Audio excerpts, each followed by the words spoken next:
Hello everyone and welcome to the Battle of White Plains custom multiplayer game part number 4. What I'm going to start with in this video is just quickly recapping the battle up to this point. I'm going to run through the individual turns here on the overhead map so you can see how the two armies have come together around the White Plains and Midway area.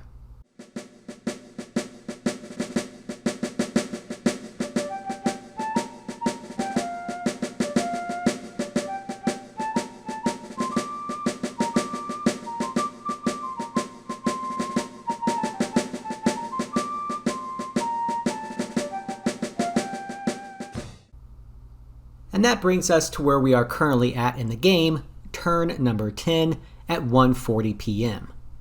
And you were probably able to tell as we flipped through the turns that the Confederates were able to attack to the north of White Plains and push the Federals back away from the town from that area.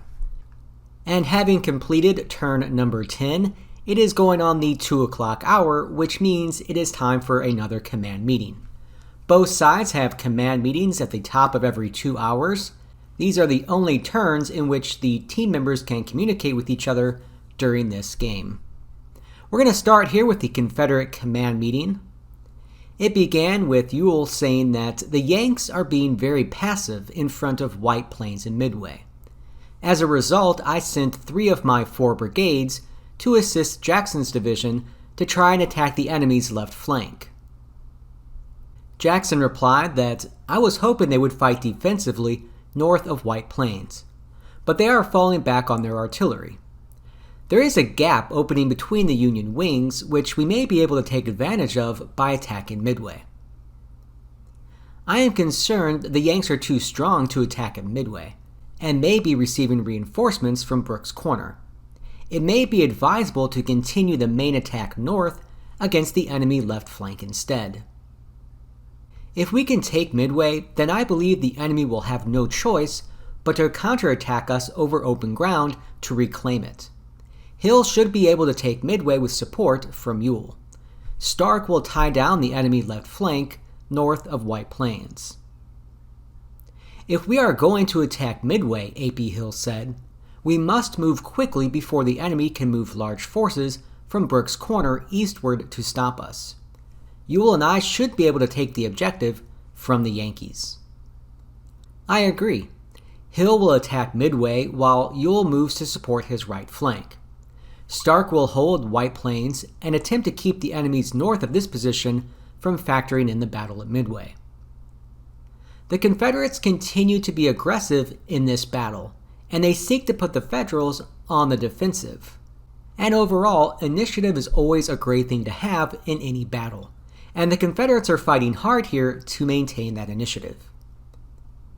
The odds are relatively even around Midway itself between the two sides. The Federals have about 14,000 men between Reynolds' division and King's division, while the Confederates, if they can concentrate all of A.P. Hill's division and all of Richard Ewell's division, will have about 15,000 men to attack with. Stark's division on the other flank will be facing much larger odds should the Federals become aggressive on that front. But Jackson is willing to gamble, and he must do so in order to win a battle like this. He is outnumbered and he has to find troops from somewhere to pull to the left flank. Alright, let's go over to the Union command meeting now. It began with General Ricketts saying that the rebel attack north of White Plains forced me to fall back. I feared I was the target of a larger determined rebel force and decided the best move was to fall back towards Sykes' division. McDowell replied that, I believe you made the right move. You should continue to fall back to the northwest and draw them further from White Plains. We can see much of their army now, and I believe it is time to switch to the offensive. Reynolds chimed in to say that the enemy seems to be moving aggressively against us, and switching to the offense right now may be a mistake.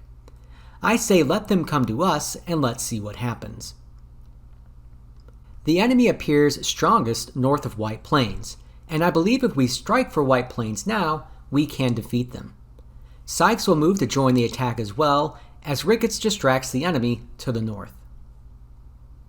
Reynolds replied that I will await King's arrival on my right before moving on White Plains.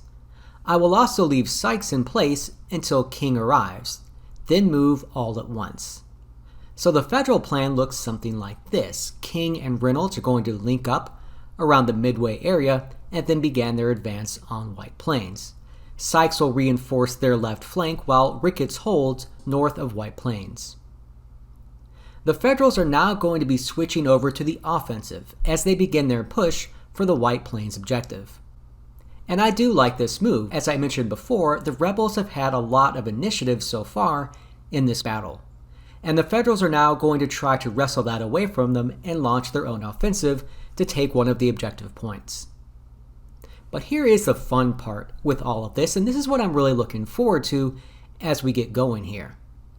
If you take the two battle plans for the two sides and you put them on the map at the same time, you get this. And that means we are going to have some very interesting turns ahead of us. Both sides basically have the same plan.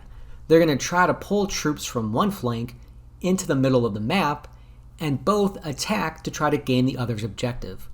Something has to give here, and they're attacking directly towards one another. Both sides planning their own offensive movements over the same battlefield area, that always equals a lot of fun. And if they both attack simultaneously, it could be very interesting. The decision by Reynolds to wait until King comes up could be very important because it's going to delay that federal attack at least a couple of turns. Will that benefit one side more than the other? We're going to have to wait and find out. Because the Federals are going to stay back and not attack immediately, the Confederates are probably going to be able to attack first and get their offensive in motion. Will that carry them forward far enough to capture Midway and maybe disrupt all Federal plans? We're going to find out. Alright, the battle resumes. Let's get back to it. So this is where we left off in the last episode at the end of turn number 10. We're now going to advance to turn number 11, the 2 p.m. turn. This is the first turn after the two sides have had their command meetings. You can see that both sides have advanced around Midway towards one another. The Federals are moving east and the Confederates are moving west. It's really going to get interesting as these forces come together in this area here south of the Midway objective. Let's actually just go ahead and zoom in on this area here around the objective of Midway. The action along this line should favor neither side, as it is level ground and it's all within a wooded area. But north of this area is a different story. The Confederates will have a hard time attacking against Midway now that the Federals have advanced to the ridge fronting White Plains. The Confederates do move first in every turn, and they have seen the advance of the Union forces at Midway. But there are no communications at this point, and there won't be for 2 more hours. So they're going to have to decide, do they continue their attack towards Midway, or do they call off the attack and maintain their positions around White Plains? Alright, zooming back now to the overhead map. Let's rotate to turn number 12 and find out what everyone decided. Well, you can pretty quickly see everybody is attacking. It's chaos.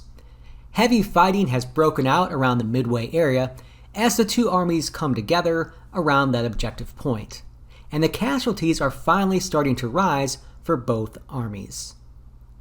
The forces north of White Plains are also both shifting towards the southwest, hoping to reinforce the other part of their respective armies.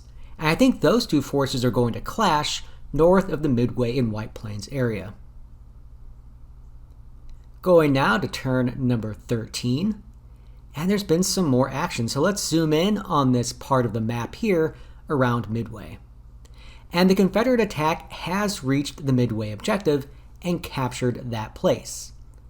The Federals, they pulled back a few hundred yards in many places in order to take advantage of the better defensive ground and also to consolidate their lines. So the Federals, rather than continuing their attack, have decided to fall back, regroup, and let the Confederates come to them. I like the idea. We're going to have to wait and see how it pans out, though. But I have to say, with the possession of the critical objective at Midway, the Confederates are now technically winning the battle. They control 3 of the 4 objectives on the map. Will they continue their offensive against a strong Federal defensive line on good ground, or will they try to hold on to what they have won around Midway and dare the Federals to come and take that objective back? Zooming back now to the overhead map, one other thing worth noting is that Robertson's cavalry brigade, all 2 regiments of them at least, 500 men, are moving to the southwest. I'm going to assume that they're trying to flank the Federal Army, get behind them, and just wreak some havoc, trying to distract and keep as many Federals as occupied as possible over on that far flank. Moving forward now to turn number 14, and the battle continues along the same lines, with neither side backing down around the Midway area. There's a lot of fighting going on at present, and it's getting really interesting.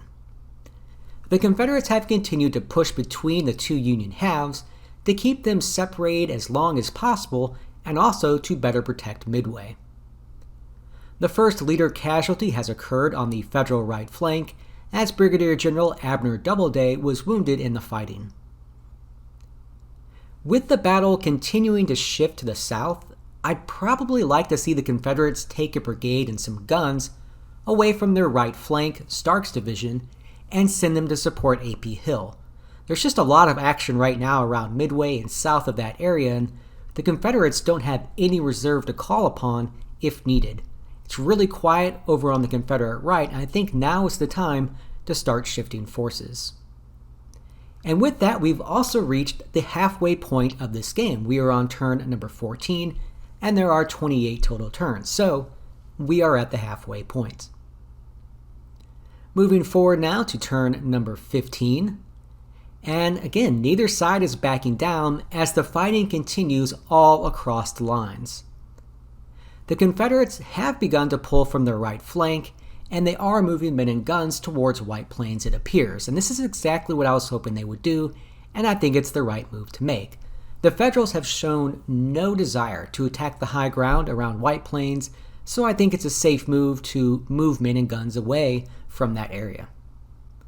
Meanwhile, Robertson's 2 cavalry regiments remain unseen on the Federal right flank, and I'm going to guess that they're going to continue to ride north, probably to try and distract the Federals over on that flank.